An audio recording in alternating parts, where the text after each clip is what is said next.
Elhaj Hussein Rajabu na Manasenzo Bonima kwa niaba ya wanachama wa CNDD-FDD kinachotetea misingi ya haki na sheria, hapa wanalani yaliyompata Mheshimiwa Richard Sezibera nchini Burundi hapo tarehe 28 Oktoba 2015. Ningependa tujibu maswali ya wanachama pia na Warundi wengi ambao wanatuuliza maswali mbalimbali. Ila kabla ya hayo, ulisikia kisanga ambacho kilimfikia katibu mkuu wa East African Community Mheshimiwa Richard Sezibera. Watu wengi walihuzunika na hilo, hasa Warundi ambao wanapenda nchi yao na heshima ya nchi yao.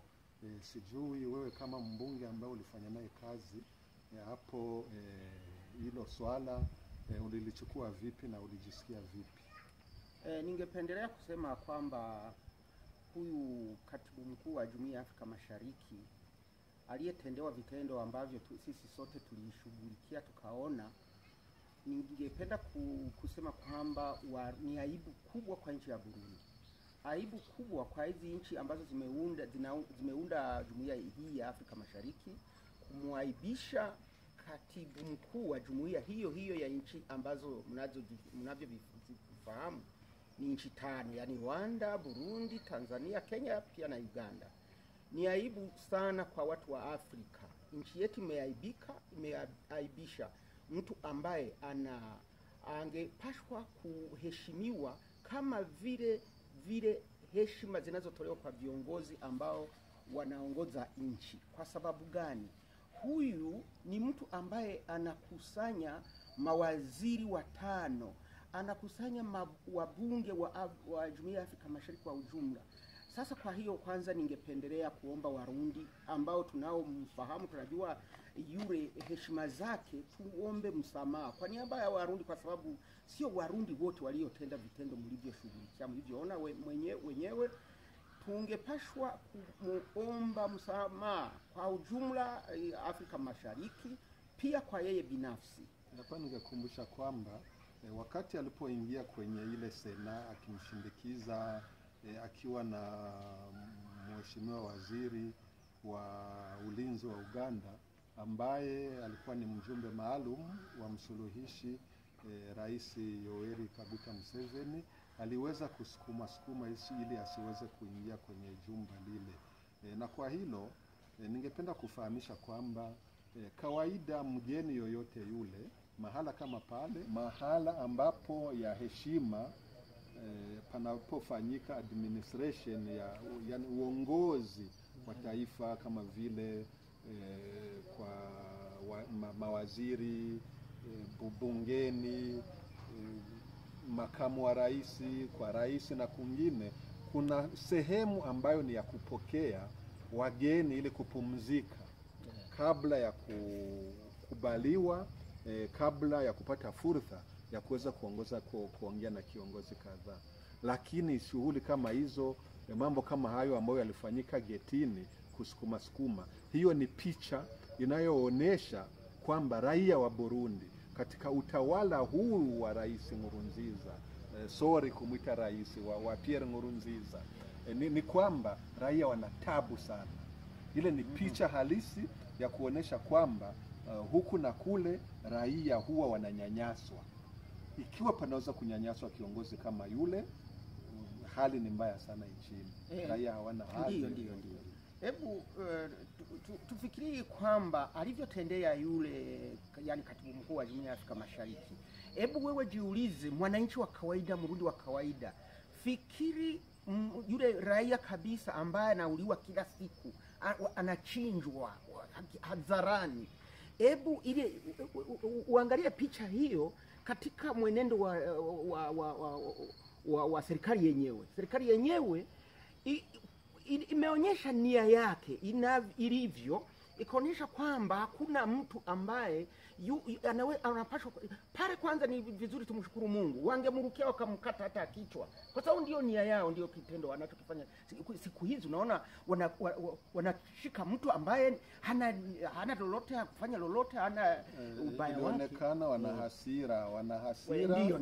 Hasira ambayo inatoka kwa yule kiongozi wake ambaye anakiuka sheria, ambaye alileta huo mwenendo polepole huku jamii la kimataifa likihudhuria. Kumbuka kufurusha wabunge 22 huku Warundi wakishahidilia, huku jamii la kimataifa wakishahidilia. Unajua kitendo walichonitendea mimi kunimalizia maisha huko Kampala kama mbunge ambaye aliwakilisha taifa.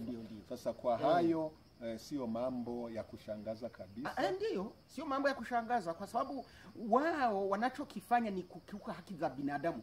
Awe mbunge, awe sijui nani au waziri, yeye kama hana lugha wa pamoja na nani na huyu Nkurunziza mwenyewe, basi wewe ni kwa kufariki. Huyu mheshimiwa katibu mkuu wa Jumuiya ya Afrika Mashariki, ni vitendo ambavyo vinavyotendeka kila wakati siku hizi ambazo wamejinyakulia utawala kwa kimabavu. Mfahamu kwamba hapa hivi karibuni yeye mwenyewe Nkurunziza na serikali yake wametoa kauli mbaya sana kwenye nchi za Ulaya, kwenye jumuiya ya kimataifa pia. Na mnajua hivi karibuni walitoa kauli, huyu Nyabenda Pascal ambaye anaongoza kile chama cha kiongozi hicho chama, yeye ni kauli ni anapachikwa maneno kutoka kwa ndio yani kibarua, ni kibaraka ndio kibaraka cha Nkurunziza, ambaye alitoa kauli pamoja na yule msemaji wa chama cha CNDD-FDD huyu Ndabirabe. Kauli zote wanazotoa hawa viongozi, unaona mwelekeo wao wanavyozitoa kwa wazungu, watu wa jumuiya ya Ulaya, wanawavisha koti ya ukoloni mambo leo, wakati yaliyotokea Burundi yaliyofanywa na wale viongozi ndio waliofanya mambo yote ili yawe mabaya, sio hao wanaotupiwa lawama. Eti unajua hivi karibuni walivishwa lawama nchi ya Rwanda. Sio nchi ya Rwanda ambayo imemsindikiza nani, imemwambia Nkurunziza akiuki katiba ya nchi ya Burundi. Sio nchi ya Rwanda ambayo imeleta askari wake ili waue wananchi, mpaka leo wanauliwa. Sasa mtu huwa anajiuliza, sasa hawa viongozi wana nia gani? Ndio maana sisi kama Warundi tushikamane kabisa ili tutoe nchi yetu kwenye hii aibu ambayo inaleta kwa Afrika nzima, kwa sababu sisi Warundi ni Waafrika. Ndio, asante ile tubaki kwenye hii mada ya mheshimiwa Richard Sezibera. Naweza kusema kwamba yeye ni raia kutoka Rwanda. Ila anapokuwa kwenye chombo cha heshima kimataifa kama kile, anakuwa amevua ule Unyarwanda. Kwenda kule Bujumbura ni kama kuwakilisha Jumuiya ya Afrika Mashariki, ya Mashariki. Kabla ya uchaguzi yuko ule msemaji wa kale kakundi ka Nkurunziza, aliweza kupambana naye kinaga ubaga, akimshtumu kwamba anakuja ni kama vile kuwa mheshimiwa ambaye mwenye agenda zingine. Ni ule ukosefu wa nidhamu. Mwenyekiti wa chama cha CNDD-FDD ambacho kinatii sheria, ningekukumbusha kwamba tukumbuke aliyoyasema huyu waziri ambaye anahusika na mambo ya Afrika Mashariki, waziri Leontine Nzeyimana. Hivi mwezi uliopita, unajua alitupia lawama sana na kumkashifu huyu katibu mkuu wa Jumuiya ya Afrika Mashariki. Kwa hayo huyu ambaye kakundi ka Pierre Nkurunziza kanaika waziri wa masuala ya Great Lakes, yani maziwa makuu. Naweza kukumbusha kwamba kulingana na hasira ya Nkurunziza kutokana na msaada wa Ujerumani, wa taifa la Ujerumani uliosimamishwa dhidi ya Burundi upande umoja, na msaada wa Ujerumani dhidi ya Burundi ndani ya Africa Community, ile hasira yote ilipachikwa Richard Sezibera. Sasa kwa hiyo akavishwa mzigo huo, kwa sababu tu kisa ni Mnyarwanda. Sasa kwa hiyo Nkurunziza amefanya makosa mengi makubwa sana. Na sasa leo anataka kuaibisha Warundi wote.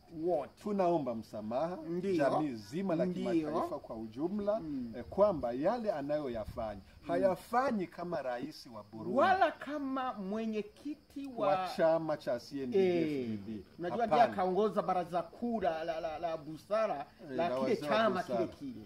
Amefanya kwake mwenyewe kama yeye Nkurunziza na serikali yake.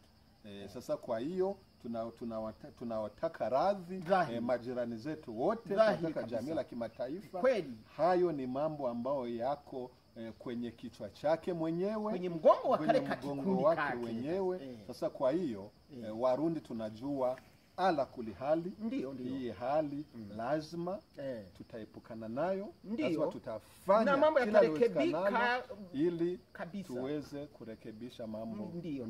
Ndio. Asante kwa hilo.